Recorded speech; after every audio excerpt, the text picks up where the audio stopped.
મુખ્યમંત્રી ભૂપેન્દ્ર પટેલ સુરેન્દ્રનગર જિલ્લામાં વિકાસના કામોના કર્યા લોકાર્પણ। મુખ્યમંત્રીની ઉપસ્થિતિમાં જળ સંપત્તિ તથા વિવિધ વિભાગોના ₹696.25 કરોડના 12 જેટલા વિકાસ પ્રકલ્પો લોકાર્પણનું ખાતમુહૂર્ત કરવામાં આવ્યું।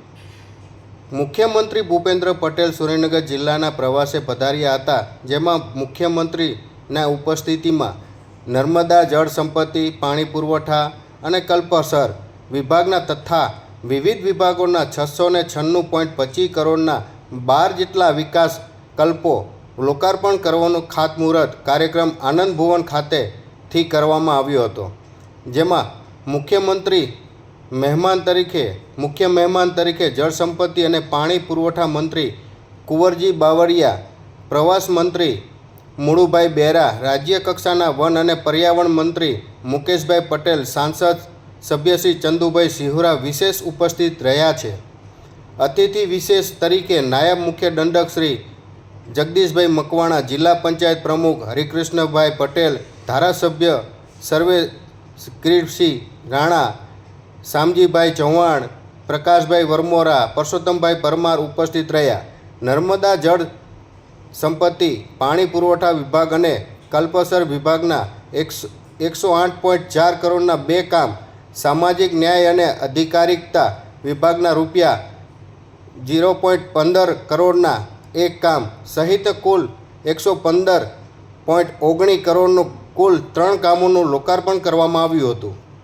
શિક્ષણ વિભાગના ₹60 લાખ 1 કામના, નર્મદા જળ સંપત્તિ પાણી પુરવઠા વિભાગના ₹556.43 કરોડના 6 કામોનું, માર્ગ અને મકાન વિભાગના 22.58 કરોડનું 1 કામ, આરોગ્ય અને પરિવાર કલ્યાણ વિભાગના ₹1.45 કરોડનું કામ સહિત ₹581.6 કરોડનું કુલ 9 કામોનું ખાતમુહૂર્ત કરવામાં આવ્યું હતું।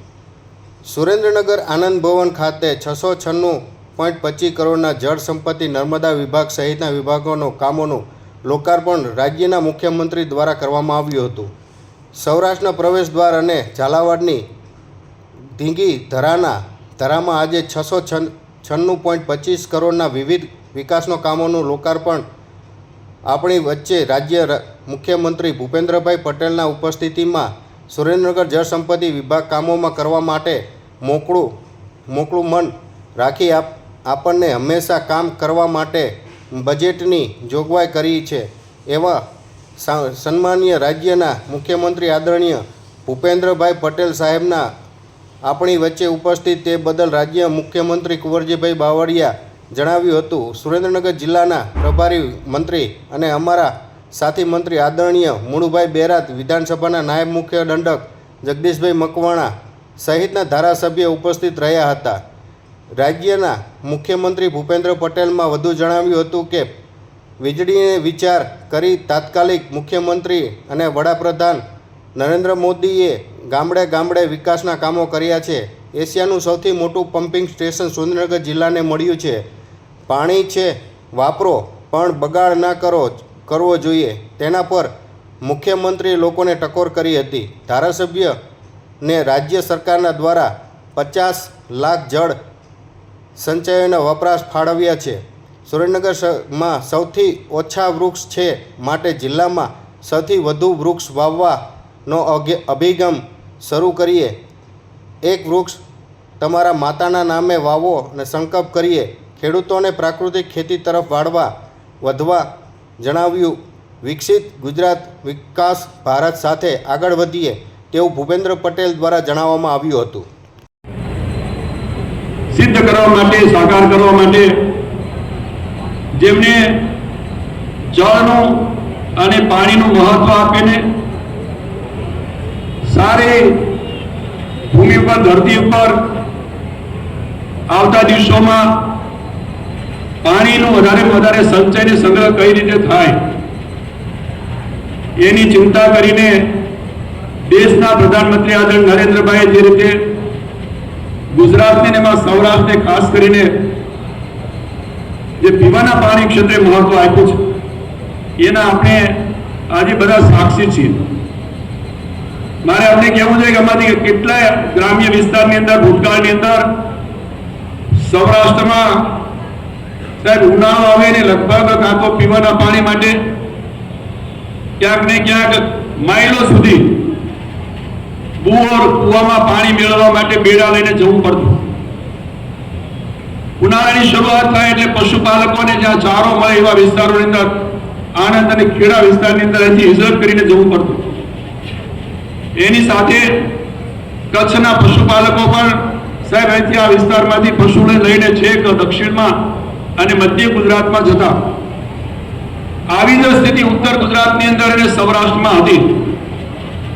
આ બધું જોઈને જ્યારે રાજ્યના માન્ય મુખ્યમંત્રી તરીકે આદરણીય નરેન્દ્રભાઈ જ્યારે જવાબદારી સંભાળી એ વખતે એમણે વિકસિત ભારતના નિર્માણનું ચાલક બળ બનવું છે.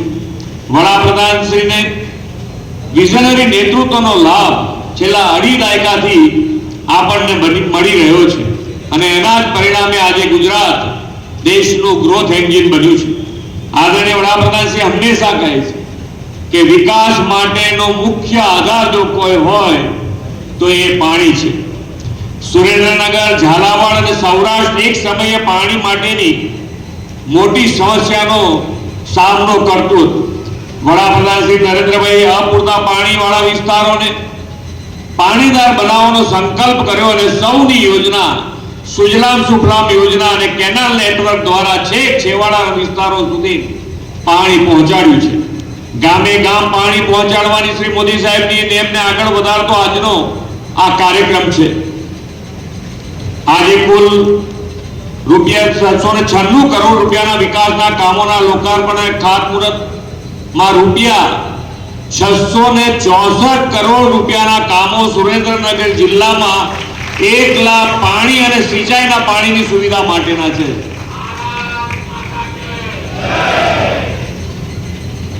વડાપ્રધાનશ્રીએ જનશક્તિને જલશક્તિ સાથે જોડીને ગુજરાતમાં જળ સુરક્ષા સુનિશ્ચિત કરી છે.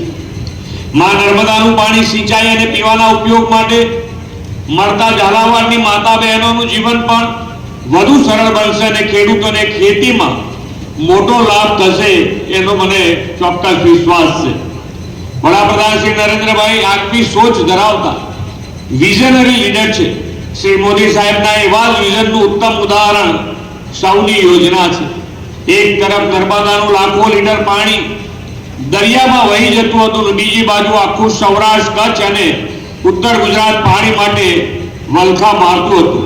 શ્રી મોદી સાહેબે સૌરાષ્ટ્ર કચ્છના ગામે ગામ સુધી પાણી પહોંચાડવાનો સંકલ્પ કર્યો અને નર્મદાના પૂરના વધારાના પાણીને પૈકી 1 મિલિયન એકર ફીટ પાણીથી સૌરાષ્ટ્રના જળાશયો ભરીને સિંચાઈ વ્યવસ્થા વધુ મજબૂત કરવા અને પીવાનું પાણી પહોંચાડવાનું નક્કર આયોજન પાર પાડ્યું છે.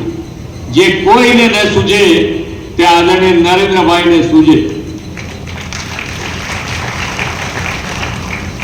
હમણાં જ 2 દિવસ ઉપર જ વડાપ્રધાન શ્રી આપણા ગુજરાતના પ્રવાસે હતા અને શહેરી વિકાસ યોજના, શહેરી વિકાસ વર્ષના 20 વર્ષ પૂર્ણ થાય એની ઉજવણી અને 2025 શહેરી વિકાસ વર્ષ ઉજવવાનું છે એના શુભારંભ પ્રસંગે આવ્યા હતા. તારે યાદ કરતા હતા કે જ્યારે એમણે મુખ્યપ્રધાન તરીકે ગુજરાત સંભાળ્યું ત્યારે લોકો કહેતા હતા કે આ ગુજરાત કેવી રીતે તમે કામ કરશો, કેવી રીતે આગળ લાવશો.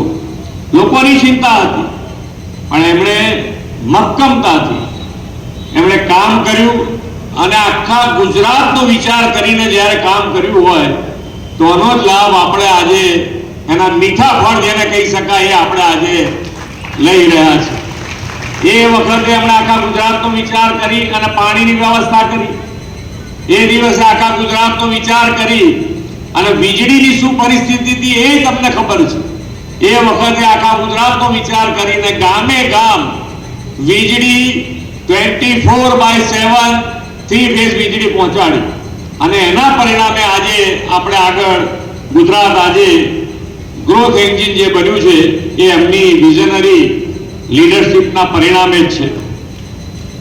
આજે વડાપ્રધાનશ્રીમાં નર્મદાના નીરને સૌરાષ્ટ્ર તરફ વાળીને સૌરાષ્ટ્રના લોકોને ખેડૂતોની જિંદગી બદલી એમાં આખી યોજના જે છે એ હંમેશા કહે છે કે એક વખત આ યોજના તો તમારા બધાએ બી જ્યારે ટાઈમ મળે તારા આ યોજના જોવા જેવી છે 24 માળ જેટલી ઊંચાઈએ પાણી પંપ થાય એવું એશિયાનું સૌથી મોટું પમ્પિંગ સ્ટેશન લખતરના ટાંકી ખાતે બનાવ્યું છે આ એક વાત જોવું જોઈએ કે જ્યારે મક્કમતા કોને કહી શકાય એનો ખ્યાલ તમને આ જોવો ત્યારે ખ્યાલ વધારે આવે. હું બોલું એના કરતા પણ વધારે સૌની યોજના ગુજરાતમાં જળ વ્યવસ્થાપન માટે એક ગેમ ચેન્જર સાબિત થઈ છે. ખેડૂતોને આર્થિક અને સામાજિક રીતે સશક્ત અને આત્મનિર્ભર બનાવવા સૌની યોજના ઉપકારક બની છે. પહેલા પાણી સાથે જોડાયેલા કેટલીક કહેવતો આ વિસ્તારમાં પ્રચલિત હતી. એક કહેવત તો પાણી માટે જ કહેવાતી કે દીકરીને બંદૂકે દેજો પણ ધંધુકે ના દેતા. એટલે કેટલી મુશ્કેલી એમ એટલે ત્યારે આવું બોલાય દીકરા કેવી રીતે દેતા દીકરીને આપણે વાળ સોઈ દીકરીને આપણે ગોળી મારવાનું વિચારે ના આવે પણ પાણીની સમસ્યા એના કરતા વિકરાળ હશે એ આપણે બધાએ જોયેલું છે એમાંથી આપણે બહાર નીકળી રહ્યા છે. એટલે પાણી છે વાપરો કોઈ વાંધો નથી પણ પાણી બગાડ ન થવો જોઈએ એ આપણો સ્વભાવ બનવો જ જોઈએ અને બનવો જ જોઈએ. વડાપ્રધાન નરેન્દ્રભાઈ મોદીએ જે સુચારુ જળ વ્યવસ્થાપન કર્યું તેના કારણે આજે દીકરીઓ બેડા સારોવરની સમસ્યામાંથી મુક્ત થઈ છે. સિંચાઈનું પાણી મળતા ખેડૂત એક સિઝનથી વધુ સિઝનના પાક લઈ રહ્યા છે. વડાપ્રધાન શ્રી નરેન્દ્રભાઈ મોદીના વિઝનથી આ વિસ્તાર માટે આવેલું પાણી એ પારસમણી અને સમગ્ર ઝાલાવાડ માટે વિકાસની તેજ રફતાર બન્યું છે. વડાપ્રધાન શ્રી નરેન્દ્રભાઈ મોદીએ વિકસિત ભારત માટે પ્રકૃતિના સંરક્ષણને રાષ્ટ્ર પ્રેમને જનજાગૃતિને અને ભવિષ્યની પેઢી પ્રત્યેની જવાબદારીને પણ જોડતા આપણને 9 સંકલ્પો આપ્યા છે. પાણીને બચાવવા માટે તેમણે દેશવ્યાપી કેચ ધ રેન અભિયાન અંતર્ગત શરૂ કરાવ્યું છે. ગઈકાલે અમે બનાસકાંઠામાં એક કાર્યક્રમ કર્યો હતો